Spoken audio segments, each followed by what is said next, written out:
ማነሳው ማቴዎስ ወንጌል ምዕራፍ 8 ላይ ቁጥር 28 ጀምሮ ወደ ማዶ ወደ ጌርጌሶን ሀገር በመጣ ጊዜ አጋንንት ያደሩባቸው 2 ሰዎች ከመቃብር መጥተው ተገናኙት። እነርሱም ሰው በዚያ መንገድ ማለፍ እስኪሳነው ድረስ እጅግ ክፉዎች ነበሩ።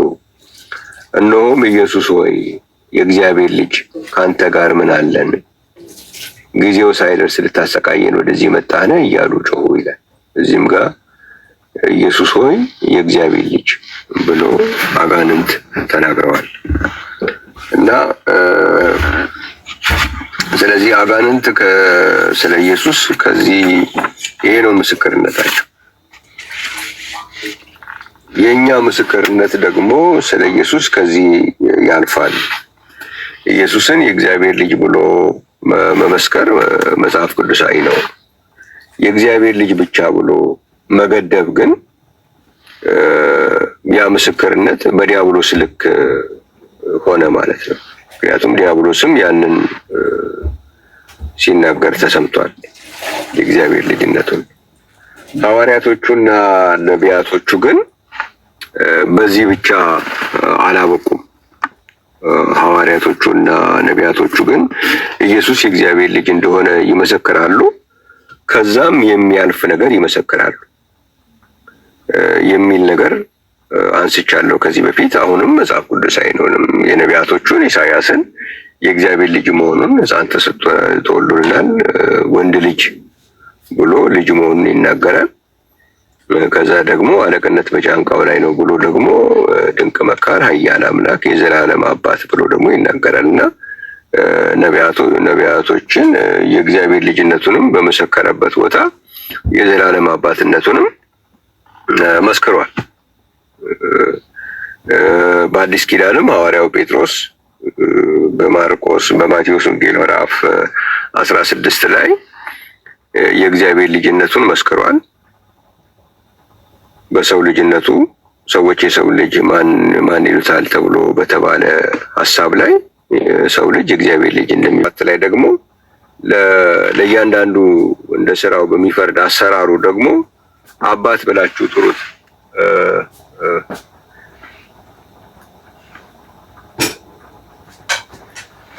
አባት ብላችሁ ጥሩት ደግሞ ብሎናል። ስለዚህ ኢየሱስ በክርስቶስነቱ የእግዚአብሔር ልጅ እንደሆነ መስክሯል። ዮሐንስ ወንጌል ምዕራፍ 20 ቁጥር 30 ላይ ኢየሱስም በዚህ መጽሐፍ ያልተጻፈ ሌላ ብዙ ምልክት በደቀ መዛሙርቱ ፊት አደረገ፣ ነገር ግን ኢየሱስ እርሱ ክርስቶስ የእግዚአብሔር ልጅ እንደሆነ ታምኑ ዘንድ ብሎ አስቀምጧል። ስለዚህ ኢየሱስ ክርስቶስ በክርስቶስነቱ የእግዚአብሔር ልጅ ነው የሚል አስቀምጧል። በዮሐንስ ወንጌል ምዕራፍ 1 ቁጥር 50 ላይ ደግሞ የእግዚአብሔር ልጅም የእስራኤል ንጉስም መሆኑን ደግሞ እዛም ያንንም ዘግቧል። አንተ የእግዚአብሔር ልጅ ነህ፣ አንተ የእስራኤል ንጉስ ነህ የሚለውንም ዘግቧል ዮሐንስ። ስለዚህ የእስራኤል ንጉስ ደግሞ አብ ነው። እግዚአብሔር ይመስገን። የእስራኤል ንጉስ አብ ነው። ስለዚህ ሐዋርያቶቹም ነቢያቶቹም የእግዚአብሔር ልጅነቱንም የዘላለም አባትነቱን አብነቱንም መስክረዋል ማለት ነው። አሁን ስለ ጴጥሮስ በሚነሳበት ላይ ዛሬ በዓለም ዙሪያ ያለው ቤተ እምነት ማቴዎስ 16ን ብቻ መጥቀስ ነው እንጂ የሚፈልጉት አንደኛ ጴጥሮስን ቁጥር 17 ግን መጥቀስ አይፈልጉም። ምክንያቱም ኢየሱስ ወልድ ብቻ እንዲሆንላቸው ስለሆነ የሚፈልጉት አባትነቱ የሚነገርበት ቦታ እንዲጠቀስ አልፈቀዱም።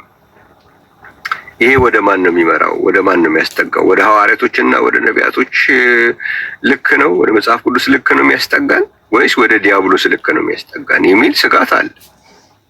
ስለዚህ ወዴት ነው እየተጠጋን ያለነው? ኢየሱስን የእግዚአብሔር ልጅ ብቻ ለማድረግ የሚኬድበት ዓለም እየሄደችበት ያለው ግስጋሴ ወደ ማን ለመቅረብ ነው? ኢየሱስን በማን ልክ ለመረዳት ነው? ኢየሱስን በማን ልክ ለማስተማር ነው እየተፈለገ ያለው የሚለው ነገር አሳሳቢ መሆኑን በጣም በተደጋጋሚ እጠቅሳለሁ። በዚህ ላይ የሐዋርያት ሥራ ምዕራፍ 8 ላይ ኢትዮጵያዊ ጀንደረባ ሲጠመቅ ታዲያ ኢየሱስ የእግዚአብሔር ልጅ እንደሆነ አምናለሁ ለምን አለ የሚል ጥያቄ ተጠቅሷል። ምክንያቱም የተነገረበት ኮንቴክስት ነው። ክርስቶስ የእግዚአብሔር ልጅ ብሎ እንዳለው እዚህም ደግሞ የተነገረው ስለ እግዚአብሔር በግ ነው። ሐዋርያት ሥራ ምዕራፍ 8 ላይ ይሄ ኢየሱስን ወልድ ብቻ አድርጎ ለማስቀረት የሚፈልገው መንፈስ የማይቆፍረው ነገር የለም። ዝም ብሎ የሌለን ነገር በሙሉ ያው ቁፈራ ይደረጋል። ኢየሱስ ከፍ ማለቱ በጣም ምክንያቱም ኢየሱስን ወልድ ብቻ አድርጎ ማስቀረት ኢየሱስን ማክበር አይደለም። ኢየሱስን በልኩ አለመናገር ኢየሱስን ማክበር አይደለም። በጭራሽ ማክበር አይደለም። እዚህ ሐዋርያት ሥራ ምዕራፍ 8 ላይ ፊልጶስ የሚያጠምቀው ሰው ክርስቶስን የእግዚአብሔር ልጅ ብዬ አምናለሁ ብሎ ያለበት ምን ተነቦለት ነው የሚለውን ብታዩ ያነበው የነበረው መጽሐፍ ቁጥር 32 ላይ ተጽፏል። ምዕራፍ 8 ያነበው የነበረ የመጽሐፍ ክፍል የነበረ እንደ በግ ወደ መታረድ ተነዳ፣ የበግ ጠቦት በሸላቾቹ ፊት ዝም እንደሚል እንዲሁ አፉን አልከፈተም ይላል። ስለዚህ የታረደው በግ ስለምንድን ነው የሚያወራው? መለኮት አይታረድም፣ መንፈስ አይታረድም። ስለ ክርስቶስን በበግነት ስናወራ የምናወራው ስለ ወልድነቱ ነው፣ ስለ ልጅነቱ ነው የምናወራው። ስለ በግነቱ ስናወራ ስለ እግዚአብሔርነቱ አይደለም የምናወራው፣ ስለ አምላክነቱ አይደለም የምናወራው፣ ስለ አብነቱም አይደለም የምናወራው። ስለ በግነቱ ስናወራ በተለይ የታረደ በግ ብለን ስናወራ ስለ ሰውነቱ እያወራን ያለን። እግዚአብሔር ይመስገን የታረደ በግ። ስለዚህ እንደ በግ ወደ መታረድ ተነዳ ነው የሚለው መጽሐፍ ቅዱስ። ክርስቶስን በግ ሲለውና የታረደ በግ ሲለው ራሱ ኮንቴክስቹዋሊ የተለየ ትርጉም አለው እና አሁን ሐዋርያት ሥራ ያነበብንበት ላይ ግን የታረደው በግ ነው የሚለው። ዮሐንስ ወንጌል ምዕራፍ 1 ቁጥር 29 ላይ ስታነቡ በነገው ዮሐንስ ኢየሱስን ወደ እርሱ ሲመጣ አይቶ እንዲህ አለ፣ እነሆ የዓለምን ኃጢአት የሚያስወግድ የእግዚአብሔር በግ አለ።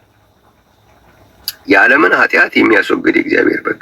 ስለዚህ የዓለምን ኃጢአት የሚያስወግደው በምኑ ነው? በደሙ ነው። በስጋው ሰውነት ነው የሚያስወግደው።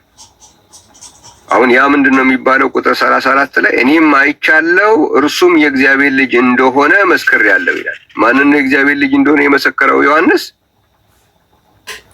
የዓለምን ኃጢአት የሚያስወግደውን የእግዚአብሔር በግ ነው። ምን እንደሆነ መሰከረ? የእግዚአብሔር ልጅ። ስለዚህ ያ ኃጢአታችን የሚያስወግደው የእግዚአብሔር በግ የእግዚአብሔር ልጅ ይባላል። ስለዚህ ኃጢአትን የሚያስወግድበት የታረደው በግ የምንልበት መንገድ እሱ የእግዚአብሔር ልጅ ነው። ስለዚህ ለፊልጶስ ያነበበለት የኢሳይያስን መጽሐፍ እንደ በግ ወደ መታረድ ተነዳ የሚለውን ሲያለ ይሄ የእግዚአብሔር ልጅ ነው አለ። ትክክል ነው። እግዚአብሔር የተመሰገነ ይሁን። ነገር ግን አንድም ቦታ ላይ ሐዋርያው ዮሐንስም ሆነ ሐዋርያው ጴጥሮስ ስለ ልጅነቱ በነቢያት የተነገረው ነብዩ ኢሳይያስም ቢሆን ስለ ኢየሱስ ስለ ልጅነቱ ከተናገሩ በኋላ ደግሞ ስለ አባትነቱ፣ ስለ የዘላለም አባትነቱ፣ ስለ አብነቱ ተናግረዋል። ይሄ የነቢያቶች መንገድ ነው። ይሄ የሐዋርያቶች መንገድ ነው። ስለዚህ በሐዋርያቶች ልክ በነቢያቶች ልክ ኢየሱስ የእግዚአብሔር ልጅም ነው እግዚአብሔርም ነው። ኢየሱስ በሐዋርያቶቹ ልክ ሲነገር፣ በነቢያቶቹ ልክ ሲነገር የእግዚአብሔር ልጅም ነው አብም ነው። ለእያንዳንዱ እንደ ሥራው የሚፈጥረውን አባት ብላችሁ ጥሩት ነው። ስለዚህ እኛን የሰውን ጉሮሮ የያዘውን አባት ብለው ኢየሱስን አባት ካሉ በኋላ ደግሞ ሁለት አባት የለም በሰማያት የምትለው እኛ ኢየሱስን አባት ብለን እንቀበለዋለን እኮ። ግን አባት ያልሆነ አባት የሚባል ነገር አለ። በግዕዝ ቃሉን ይጠቀሙና አብ ያልሆነ አባት ነው ይላሉ። አብ ማለት ምንድን ነው? አባት ነው። ስለዚህ ምን እያሉ ነው? አባት ያልሆነ አባት ነው። እዚህ አይደለም ማለት ኢየሱስ አብ ያልሆነ አባት ነው ማለት አባት ያልሆነ አባት ነው ማለት ነው። አብ ማለት በግዕዝ አባት ማለት ነው። ስለዚህ ኢየሱስ አብ ያልሆነ አባት ብሎ ሲሉ ዝም ብሎ በቃላት ደረጃ የሆነ የተለየ ነገር የተናገሩ እንደሆነ ይሰማቸዋል። ነገር ግን አባት ያልሆነ ምን ማለት ነው? አባት ያልሆነ አባት እንዴት ምን ማለት ነው? አባት ካልሆነ አባት አይደለም እንጂ አባት ያልሆነ አባት ነው ማለት ይሄ ትክክል አይደለም። በሰማይ ሁለት አባት የለንም፣ አንድ አባት ነው ያለው። አንድ ኢየሱስ የሚባል ሌላ አባት፣ እንደገና ደግሞ አብ የሚባል ደግሞ ሌላ አባት የለንም። እኮ አብ የሚባለው እኮ በእኛ ሀገር ቋንቋ እኮ ብቻ ነው ያለው። ልክ መጽሐፍ ቅዱስ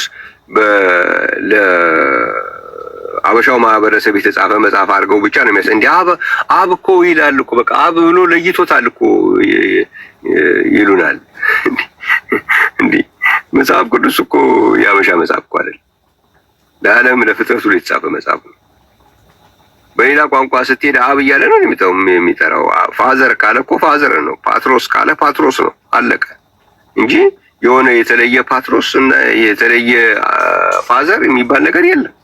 እና ይህ አይነት ነገር ትክክል አይደለም። እና ኢየሱስ ክርስቶስ በመጽሐፍ ቅዱስ ልክ፣ በሐዋርያቶቹ ልክ፣ በነቢያቶቹ ልክ ነው ሊነገረን የሚገባው እንጂ በዲያብሎስ ልክ አይደለም ሊነገረን የሚገባው።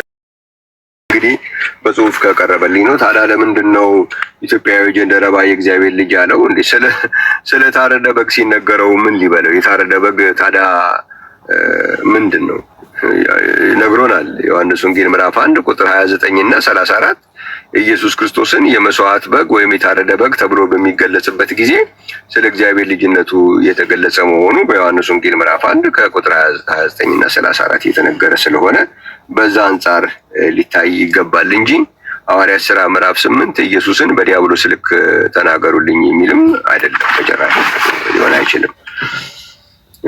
እግዚአብሔር ይመስገን። ይሄ አንዱ በጽሁፍ የቀረበ ነው። ሌላው ይሄ የማቴዎስ ወንጌል ምዕራፍ 3 ቁጥር 16 ጉዳይ ነው። እዛ ላይ ያው ይህን ዝም ብሎ አሁን ከቅርብ ጊዜ ወዲህ የመጣ ዝም ብሎ እንደ ስላቅ አይነት ነገር አለ። ኢየሱስ የኢየሱስ ልጅ ነው፣ ኢየሱስ የኢየሱስ አባት ነው የሚል ሊትራሊ እንደ ስላቅ አይነት ነገር ማሾፍ የሚመስል ነገር ያነሳሉ። ያው ይህንን የሚያነሱት ወገኖቻችን ያው ብዙም ይሄ በሸክም ሳይሆን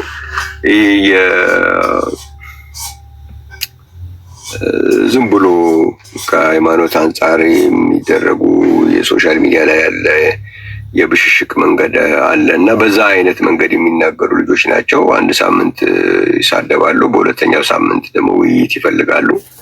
6 ሳምንት በሙሉ በጣም ስነ ስርዓት የሌለው ስድብ ሲሳደቡ ይቆዩና ከዛ በሰባተኛው ሳምንት ደግሞ ውይይት የሚሉ ልጆች አሉ። የተወሰኑ 3 4 ምናምን ሊሆኑ ይችላሉ። እነሱ የሚጫወቱት ጨዋታ ነው። ግን እሱ ነገር በአንድ አምላክ አስተማሪዎች ላይ እንትን የሚል አይደለም፣ የኛ ላይ የሚያተኩር አይደለም። አሁን ማርቆስ፣ ማቴዎስ ምዕራፍ 3ንም ብታዩት እየተጠመቀ ያለው አካል እግዚአብሔር ነው የሚሉት። ከዛ ደግሞ በተለየ አካሉ ደግሞ መንፈስ ቅዱስ በእርግብ አምሳል የሚለው ደግሞ እሱም ደግሞ ሌላኛው ፐርሰን እግዚአብሔር ነው የሚሉት። ድምፅ ያመጣው ደግሞ ሌላኛው ፐርሰን እግዚአብሔር ነው የሚሉት እና ይህ መንፈስ ቅዱስ የሚባለው ሌላኛው እግዚአብሔር ሌላኛው ፐርሰን እግዚአብሔር እዚህ የሚጠመቀው እግዚአብሔር ላይ ወረደበት ነው የሚሉት እና ጥያቄ ጠይቄያለሁ። መመለስ የሚችል ሰው ገጥሞኝ አያውቅም። ዝም ብሎ በየሆነ ሰፈር ቁጭ ብለው አንዳንዱ ሻይ ቤት ውስጥ፣ አንዳንዱ የሆነ ሱቅ ውስጥ ምናምን ቁጭ ብለው በቪዲዮ መልስ ነው ብለው ይነግሩኛል። እኔ ሱቅ አይደለም ያለሁት፣ እዚህ ቦታ ላይ እገኛለሁ። ቅዳሜ በዚህ ሰዓት እመጣለሁ። መልስ ያለው ሰው ቀርቦ ማስረዳት ነው ያለበት እና ሱቁ ላይ ሆኖ ልክ ሌላ ነገር እንደሚገዛ ሰው ከዛ ሆኖ የሚነገረው ነገር ብዙ አይጠቅምም። እግዚአብሔር ላይ ለምንድን ነው የሚወርደው ብዬ የሚል ጥያቄ ጠይቄያለሁ። ይሄ የሚጠመቀው እግዚአብሔር ነው ካላችሁ በሌላ አካል ማለት ነው። እንደ እርግብ የሚመጣው ደግሞ እሱም ደግሞ በሌላ ፐርሰን እግዚአብሔር ነው ካላችሁ እግዚአብሔር ላይ ለምንድን ነው የሚወርደው ብዬ ጠይቄያለሁ። ደግሞ ወደ እርሱ ሲመጣ አየ ይላል መንፈስ ቅዱስ በእርግብ አምሳል ወደ እርሱ ሲመጣ አየ። እንዴ እግዚአብሔርን ምን ሊያደርግ ነው የሚያየው? ምን ማለት ነው? ይህን አስረዱን ብያለሁ። ይሄ ወደኛ ስንመጣ ግን ይሄ የሚጠመቀው አካሉ ፊዚካል አካል ላይ ነው መንፈስ ቅዱስ መጣ ብለን የምናምነው እኛ። ምክንያቱም ያ ከውሃ ወጣ የሚባለው አካል ነው። የሚታይ የሚዳሰስ የሚጨበጥ አካል ነው ከውሃ የወጣ። ያ አካል የእግዚአብሔር መገለጫ ነው እንጂ ያ ፊዚካል አካል ራሱን የቻለ ሌላ እግዚአብሔር አይደለም። እዚህ መንፈስ ቅዱስ ወረደ የሚለው ያ ከውሃ ወጣ ወደ ተባለው አካል ነው። ኢየሱስ ግን ስም ነው። ስም ሲሆን ስም ለሚታየው ለዛ ለፊዚካል አካሉ እንደገና ለማይታየው መንፈስ ስሙ መሆን ይችላል። ስም ኢየሱስ ስም ነው እንጂ ኢየሱስ የሚባል ፐርሰን ራሱን የቻለ ኢየሱስ የሚባል ስም የሚባል ፐርሰን የለም። ኢየሱስ የሚባለው ስም ግን የሚታይም የማይታይ የሚታይ መልክና የማይታይ ባህሪ ላለው ኢየሱስ ስም ነው። የማይታየው ባህሪው አብ ነው። የሚታየው መልኩ ደግሞ ወልድ ነው። ወልድ የግዕዝ ቃል ነው፣ ልጅ ነው፣ የተጸውዖ ስም አይደለም። አብም የግዕዝ ቃል ነው፣ የተጸውዖ ስም አይደለም። የተጸውዖ ስም ያለው ኢየሱስ ብቻ ነው። ኢየሱስ የሚለው ነው የተጸውዖ ስም። እዛ ጋር አብ ብል ወልድ ብል ኢየሱስ ብል የተጸውዖ ስም የጠራሁት አንድ ብቻ ነው። አብ አባት ማለት ነው። ኮመን ናውን የሚሉት ነው። ወልድ ልጅ ኮመን ናውን የሚሉት ነው እንጂ ፕሮፐር ኔም ወይም በአማርኛችን የተጸውዖ ስም የምንለው አይደለም።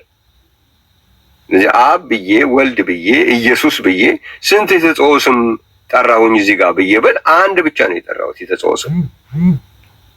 ያ ኢየሱስ ነው የሚባለው። ሌላ የተጸውዖ ስም እዛ ጋር አልተጠቀሰም እና ይህንን ወይ ካለማወቅ ሊሆን ይችላል። አንዳንዴ ደግሞ ዝም ብሎ በተደጋጋሚ እንደምነግራችሁ ዝም ብሎ ብሽሽቅ ከመፈለግ የሚመጣ በእውቀት ላይ ያልተመሰረተ ነገሮች አሉ እና ከዛ አንጻር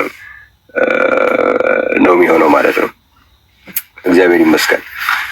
ስለዚህ ኢየሱስ ያ የሚመጣው ከአብ የሚወጣው የሚባለው መንፈስ ቅዱስ የኢየሱስ ክርስቶስ የአፉ እስትንፋስ ተብሎ ነው የተገለጸው በተሰሎንቄ ምዕራፍ 2 ላይ። ይህንን ያው ከመጽሐፍ ቅዱስ ውስጥ የአብ መንፈስ ቅዱስን በአካል የሚከፋፍሉ ወገኖቻችን ማንበብ ከማይፈልጉት ጥቅስ አንዱ ነው። የሁለተኛ ተሰሎንቄ ላይ ግን መጽሐፍ ቅዱስ ስናጠና ማንበብን የምንፈልገውና ማንበብ የማንፈልገው የመጽሐፍ ቅዱስ ክፍል ሊኖር አይገባም። ተሰሎንቄ መጽሐፍ ላይ ባነበው ምን የሚል ቃል አለ?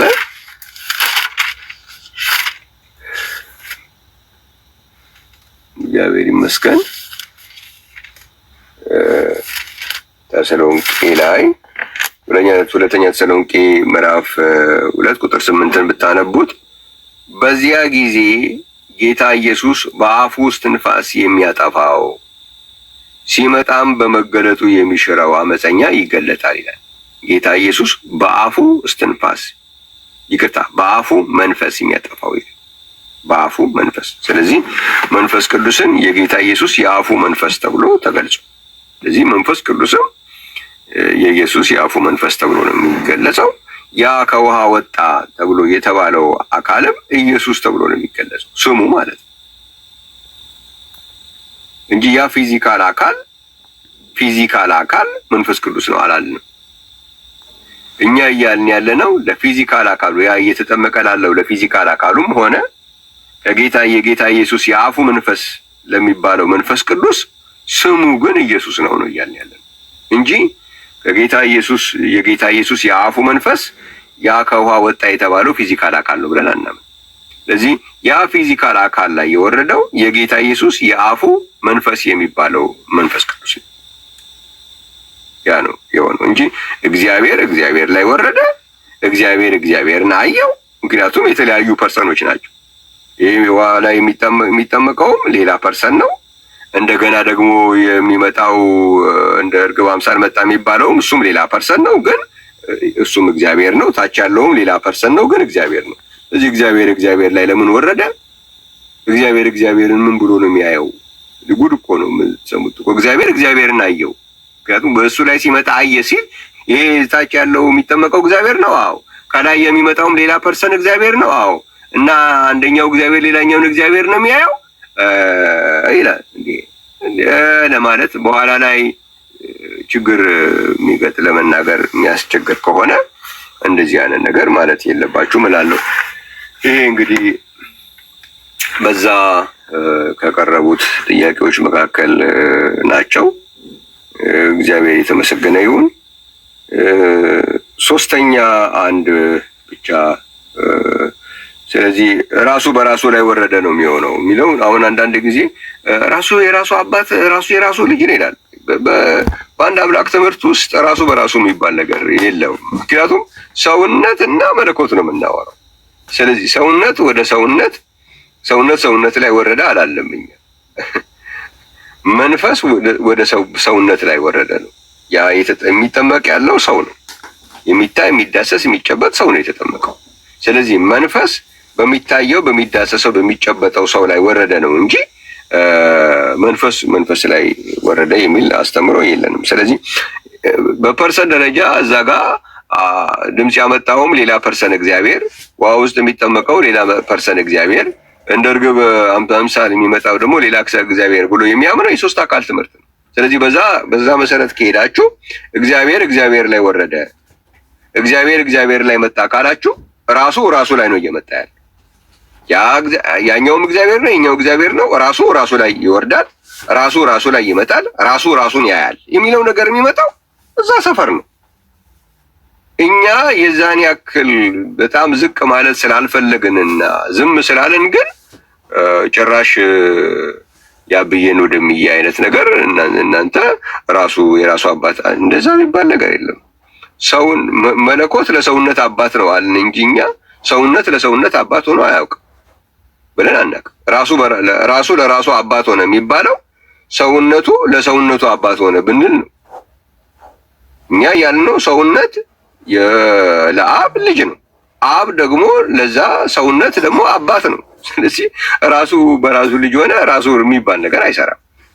ስሙ ግን ኢየሱስ የሚባለው ስም ግን መንፈስ ለሆነው አብም እንደገና ደግሞ ሰው ሆኖ ፊዚካል አካል ለሚታየው ለሚዳሰሰው ወልድም ስም ነው እያልን ያለ የስም ነገር ሊገባን ያስፈልጋል ማለት ነው። ወይ ስምና ባህሪን ልዩነቱን አላወቁም ማለት ነው። እግዚአብሔር የተመሰገነ ይሁን። ስለዚህ አንድ ስም አሁን በመጽሐፍ ቅዱሳችን አብርሃም ለምሳሌ ብንወስድ አብርሃም የመንፈሱም ስም ነው የሰውነቱም ስም። ያ ማለት ግን መንፈሱ ሰውነት ነው ማለት አይደለም፣ ሰውነቱ መንፈስ ነው ማለት አይደለም። ስሙ ግን ለሁለቱም ያገለግላል። አብርሃም በፊዚካሊም በምድር ላይ በሚኖር ጊዜም አብርሃም ነው። ከሞተ በኋላ ስጋው ፈርሶ በሉቃስ ወንጌል ምዕራፍ 16 ላይ ማን ነው አልዓዛር በሞተበት ጊዜ ባለው ታሪክ ላይ ብታየው አብርሃም ነው ተብሎ ነው የተጠራው። ሙሴ በምድር እያለ ሙሴ ነው የተባለው። የማውንት ኦፍ ትራንስፊግሬሽን የሚባለው እንትን ላይ ተራራው ላይ በተገለጠ ጊዜ ሙሴና ኤልያስ ታዩአቸው ነው የሚለው። ሙሴ ነው የተባለው። ስጋው ፈርሷል የለም። ስለዚህ ያ ስጋው የፈረሰው ሙሴ ነው የተባለው። በሕይወት ሳለ ሙሴ ነው። ስለዚህ ስሙ ለሰውነት ብቻ ሰውነቱ ሲኖር ብቻ የሚጠቀምበት አይደል። ሰውነቱ ከፈረሰ በኋላም ራሱ መንፈሱ ስቲል ሙሴ ነው። አብርሃም ሰውነቱ ፊዚካል አካሉ ሲኖር ብቻ የሚጠቀምበት ስም አይደል። ፊዚካል አካሉ ከሞተ በኋላም አሁንም አብርሃም። ስለዚህ ያ ስም ለፊዚካልም ያገለግላል፣ እንደገና ደግሞ ለዛ ለመንፈስም ወይም ለነፍስም ያገለግላል ማለት።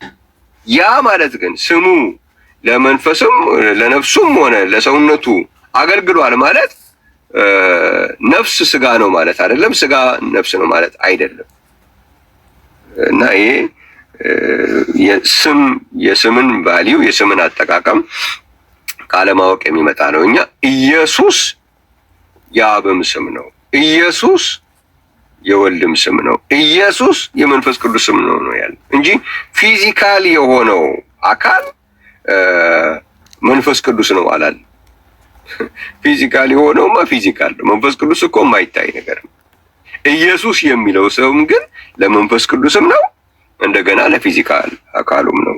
እግዚአብሔር ይመስገን። ያንን ብዙ ማስረጃዎች መስጠት እንችላለን።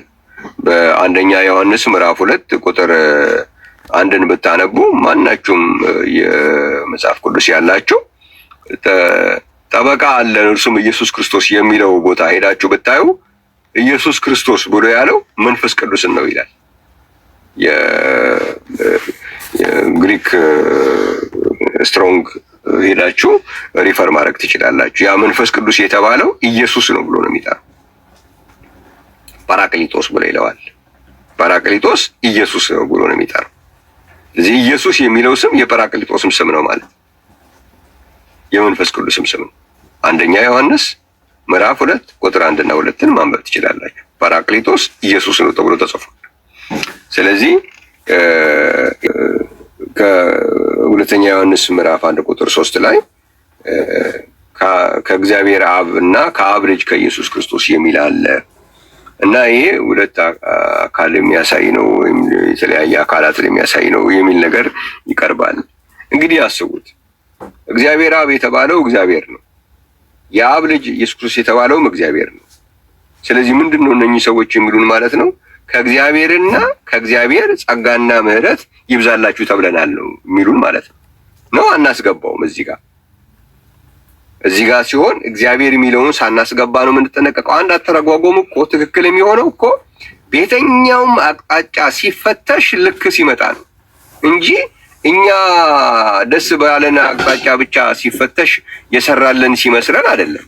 በሁሉም አቅጣጫ መፈተሽ አለበት። እስቲ እዚህ ክፍል ላይ እግዚአብሔር አብም እግዚአብሔር ነው በሚለው እግዚአብሔር ብለን አስገብተን የአብ ልጅ ደግሞ እሱም ደግሞ ከእግዚአብሔር አብ በተለየ አካሉ እግዚአብሔር ነው በሚለው ደግሞ አስገብተን ይህን ሀሳብ ስንፈትሸው ምንድነው የሚሆነው? እግዚአብሔር አብ እግዚአብሔር ነው፣ የአብ ልጅ ደግሞ ኢየሱስ ክርስቶስ እሱም እግዚአብሔር ነው። ስለዚህ ምንድነው ዮሐንስ ያለን ማለት ነው? ከእግዚአብሔርና ከእግዚአብሔር ጸጋና ምሕረት ከእናንተ ጋር ይሆናሉ ነው እያለን ያለው። ምን ማለት ነው? ከእግዚአብሔርና ከእግዚአብሔር ጸጋና ምሕረት ይሆናሉ ማለት ምንድን ነው ትርጉሙ የሚለውን ነገር እዚህ ላይ ማንሳት ተገቢ ይሆናል።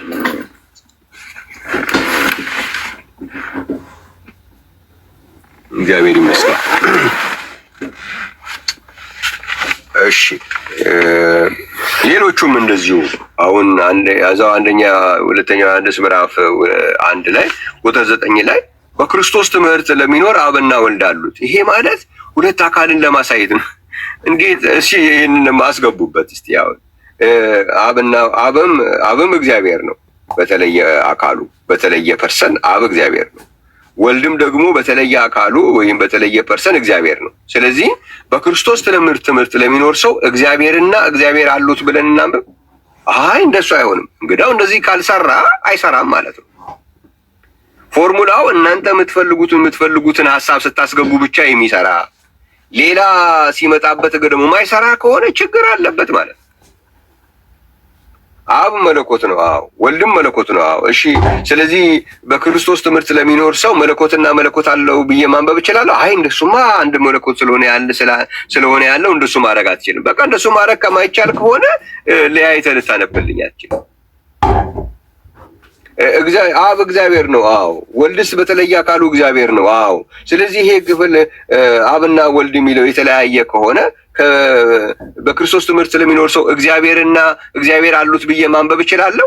እግዚአብሔርና እግዚአብሔር አሉት ነው። ደግሞ አለ አይደለም፣ አሉት ነው፣ ፕሉራል ነው።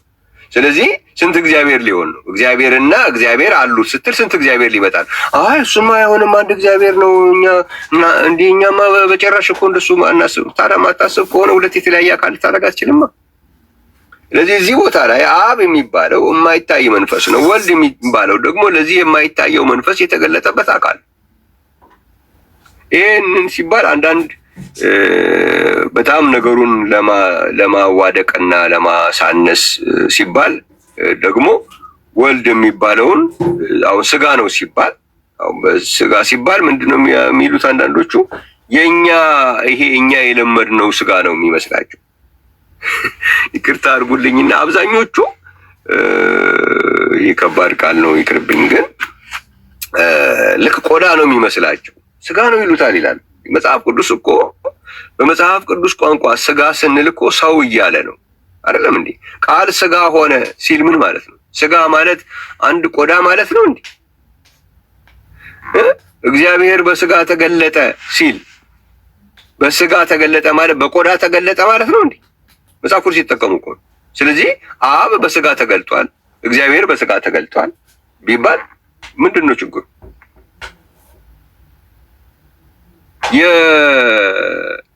የአብ ልጅ ነው በስጋ እንደዛ የሚባል ነገር የለም።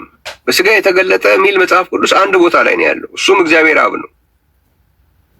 በምንድን ነው የምናውቀው? አንደኛ ጢሞቴዎስ ምዕራፍ 3 ቁጥር 15 እና 16 ማንበብ ነው። በስጋ የተገለጠው ሕያው እግዚአብሔር ነው የሚለው መጽሐፍ ቅዱስ። ብዙ ዝም ብሎ በቃላት የማምታታት ስራ ይሰራል። ይሄ በስጋ መጣ፣ ኢየሱስ ክርስቶስ በስጋ መጣ ወይም ክርስቶስ በስጋ መጣ የሚለውን ቃል እሱን ይወስዱና የእግዚአብሔር ልጅ በስጋ መጣ ተብሎ እንዲተረጎም ይፈልጋል። ኖ ክርስቶስ ሲል ስም ነው። ኢየሱስ ክርስቶስ ሲል ስም ነው። እግዚአብሔር የተመሰገነ ይሁን። ያንንም ቢሆን ስም በስጋ ተገለጠ ብሎ አያውቅም። ክርስቶስ በስጋ ተገለጠ ብሎ አያውቅም መጽሐፍ ቅዱስ። ኢየሱስ ክርስቶስ በስጋ ተገለጠ የሚልም የለም። ኢየሱስ ክርስቶስ ስም ከጠቀሰ መጽሐፍ ቅዱስ ላይ ወይ መጣ ነው የሚለው፣ ክርስቶስ በስጋ መጣ ነው የሚለው፣ ኢየሱስ ክርስቶስ በስጋ መጣ ነው የሚለው። ተገለጠ፣ ምክንያቱም ኢየሱስ ክርስቶስ የሚለው ስም የተሰጠው ወይም ክርስቶስ የሚለው ስም የተሰጠው በስጋ ከተገለጠ በኋላ፣ በስጋ ከመገለጡ በፊት አይደለም ኢየሱስ ክርስቶስ የተባለ። ስለዚህ በስጋ ከተገለጠ በኋላ ስለሆነ የተሰጠው በስጋ መጣ ይላል። በስጋ ተገለጠ የሚለው ግን ሕያው እግዚአብሔርን ብቻ ነው። ሕያው እግዚአብሔር ሲሆን ነው በስጋ ተገለጠ የሚባልለት። ይሄም አንድ ቦታ ነው የተቀመጠው፣ አንደኛ ጢሞቴዎስ ምዕራፍ 3 ቁጥር 15 እና 16። ከዛ ክፍል ውጪ በስጋ ተገለጠ የሚል የመጽሐፍ ቅዱስ ቋንቋ የለም። እኛ አሁን አንዳንድ ልጆች አሉ፣ በዚህ ሱቅ ውስጥ የሚያወራ ልጅ አለ። አንድ ወይ ሱቅ ውስጥ በርበሬ የሚሸጥበት ወይ ደግሞ የሆነ ጣሳ የሚሸጥበት ውስጥ ቁጭ ብሎ እንደሱ ይላል። የእግዚአብሔር ልጅ በስጋ ተገለጠ የሚል አለ፣ ኢየሱስ ክርስቶስ በስጋ ተገለጠ የሚል አለ፣ ክርስቶስ በስጋ ተገለጠ የሚል አለ። አሳያቸዋለሁ፣ ብዙ ነው ማሳያችሁ፣ ችግር የለውም እኔ ጋር ምናምን ይላል። ግን አሳይቶም አያውቅም፣ ማሳየትም አይችልም። የለም ኢየሱስ ካለ ኢየሱስ ክርስቶስ ካለ ወይም ክርስቶስ ካለ በስጋ መጣ ነው የሚል። ለምን? በስጋ ከተገለጠ በኋላ የተሰጠ ስም ነው። ተገለጠ የሚለው ግን ያልታየ ወደ መታየት የመምጣት ስለሆነ ሕያው እግዚአብሔር ነው የሚለው። አንደኛ ጢሞቴዎስ ምዕራፍ 3 ቁጥር 15 እና 16 ብታነቡ በስጋ ተገለጠ ይላል። ማን ነው በስጋ የተገለጠው? ቁጥር 15 ላይ ሕያው እግዚአብሔር ነው የሚለው ነው የምታገኘው። ሕያው እግዚአብሔር ደግሞ መጽሐፍ ቅዱስ ለእግዚአብሔር አብ የሚጠቀምበት ቃል ነው። እግዚአብሔር አብን መግለጽ ሲፈልግ መጽሐፍ ቅዱስ የሚጠቀምበት ቃል ነው ሕያው እግዚአብሔር። ማርቆስ ወንጌል ምዕራፍ 16 ላይ ማየት ትችላላችሁ። የሰው ልጅ የማን ልጅ ነው ተብሎ በተጠየቀበት ጊዜ ምንድን ነው ያለ? የሕያው እግዚአብሔር ልጅ ነው ያለ። ስለዚህ ሕያው እግዚአብሔር ማን ነው? እግዚአብሔር አብ ነው። ስለዚህ በስጋ ተገለጠ የተባለው ሕያው እግዚአብሔር ከሆነ የእግዚአብሔር ልጅ በስጋ ተገለጠ የሚባል ነገር የለም። የእግዚአብሔር ልጅ መጣ ነው የሚለው። ለምን? ኦልሬዲ ስጋ ለብሷል። ስጋ ይዞ ነው የተወለደው። ስለዚህ ስጋ ያለውን ነገር እንደገና በስጋ ተገለጠ አይልም መጽሐፍ ቅዱስ አልተጠቀምም። የማይታየውን ሕያው እግዚአብሔር የሚለውን የማይታየውን መንፈስን ግን የማይታይ ስለነበረ በሚታይ ስጋ ተገለጠ። ስለዚህ ምን ይላል? በስጋ የተገለጠ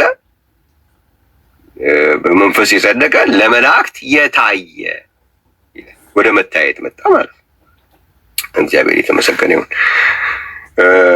ስለዚህ ይህም ራሱ በሙሉ ሰላምታዎች በጠቅላላ ሮሜ ላይ፣ ቆሮንቶስ፣ ፊልጵስዩስ ምናምን የሚባሉ ሰላምታዎችን እየጠቀሱ አማልክት ለመስራት ይሞከራል። አይሆንም። እነዛ ሰላምታዎች በጠቅላላ ላይ እግዚአብሔር የሚባለውን እያስገባችሁ ብትሞክሯቸው አይሰራም።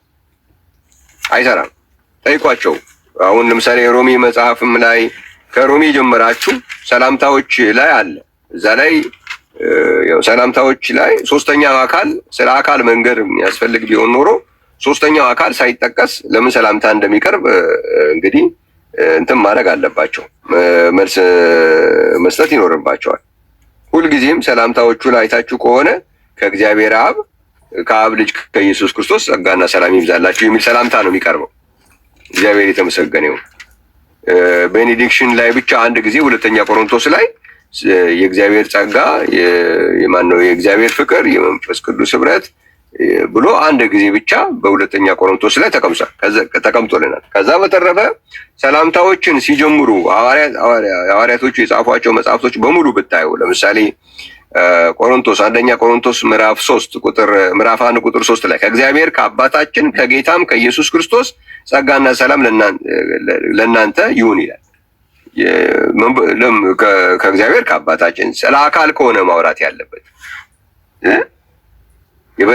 ስለ አካላት ለማሳየት የሚናገር ከሆነ ከእግዚአብሔር ከአባታችን ከጌታም ከኢየሱስ ክርስቶስ ከጌታ መንፈስ ቅዱስ ለምንድን ነው የማይለው? ነው ጌታ መንፈስ ቅዱስ ክርስቲያኖችን ሰላም ማለት አይፈልግም። ሁሉ ቦታ አሁን ቆሮንቶስን አንደኛ ቆሮንቶስ ላይ ሄዳችሁ ሁለተኛ ቆሮንቶስም ሂዱና ተመልከቱ። ሰላምታዎቹን በሙሉ ብታዩዋቸው ተመሳሳይ ናቸው። ተመሳሳይ ሰላምታ ነው የምታገኙት። ሁለተኛ ቆሮንቶስ ምዕራፍ እዛው ምዕራፉ 1 ነው ቁጥር 2 ላይ ስታነቡ ከእግዚአብሔር ከአባታችን ከጌታም ከኢየሱስ ክርስቶስ ጸጋና ሰላም ለእናንተ ይሁን ይላል። ሁሉ ቦታ ከጌታም መንፈስ ቅዱስ ለምንድን ነው የማይለው? ሶስተኛው አካል ሰላም አይለንም? ምንድን ነው? ምን ማለት ነው የሚፈልጉት? የማይሰራ ነገር ነው። ስለዚህ አይሰራም ማለት ነው። አንድ አካሄድ፣ አንድ ፎርሙላ፣ አንድ አቀራረብ የሆነ ቦታ ላይ ሲመጣ የሆነ ቼክ ሲደረግ የማይሰራ ቦታ ካለው በቃ አይሰራም ማለት ነው። ሮንግ ፎልስ የሆነ ቅያስ ነው የተያዘው። መስተካከል መፍቀድ ያስፈልጋል። አንድ ኮንሰፕት ትክክል ከሆነ በሁሉም አቅጣጫ ሲፈተሽ ነፃ መውጣት መቻል አለበት እንጂ እኛ በምንፈልገው ኬዝ ላይ የሚሰራ እኛ በምንፈልገው ደግሞ ለእኛ በሚከብደን ደግሞ የማይሰራ ከሆነ ያ አስተሳሰብ፣ ያ ፎርሙላ፣ ያ ኮንሰፕት፣ ያ ምንድነው ቀመር ትክክል አይደለም ማለት ነው። እግዚአብሔር ይመስገንና የሶስት አካል ቀመር ትክክል አይደለም። ወደዚህ ደግሞ ወደ ሁለት እናምጣውና ደግሞ እንሂድና ከእግዚአብሔር ከአባታችን የሚለው እግዚአብሔር አባታችን እግዚአብሔር ነው። አዎ።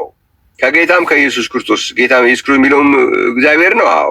ስለዚህ ሰላምታው በዚህ ቀመር ሲሰራ ያስኬዳል ወይ ስንል ከእግዚአብሔር እና ከእግዚአብሔር ጸጋና ሰላም ለእናንተ ይሁን ምን ማለት ነው?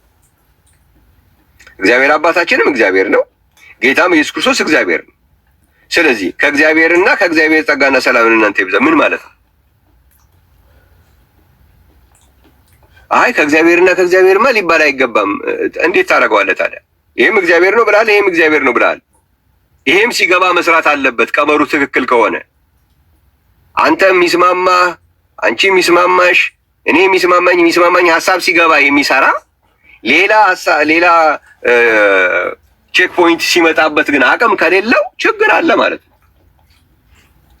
ችግር አለ ማለት ነው። እግዚአብሔር የተመሰገነ ነው። ስለዚህ ይሄ መታሰብ አለበት ለማለት ነው። እንግዲህ ብዙ ጥያቄዎች ናቸው የነበሩት። ከነሱ መካከል አንድ አራቱን ነው ለዛሬ የሄድኩበት። ሌላ ጊዜ ግን እግዚአብሔር ቢፈቅድ እንደዚሁ በፕሮግራሞች መጀመሪያ ላይ በሳምንቱ በውስጥ የተላኩልኝ እንደዚህ አይነት ጥያቄዎችን እንዲሁ ክሊር እያደረኩኝ አልፋለሁ። ላይቭ የሚጠይቁ ሰዎች ካልጠየቁ የግዴታ መሆን ስለማይችል ማለት ነው። እሺ አንድ ጊዜ እስኪ አንድ 10-15 ደቂቃ ብትሆን ላይቭ መግባት ከቻልኩኝ ልሞክር።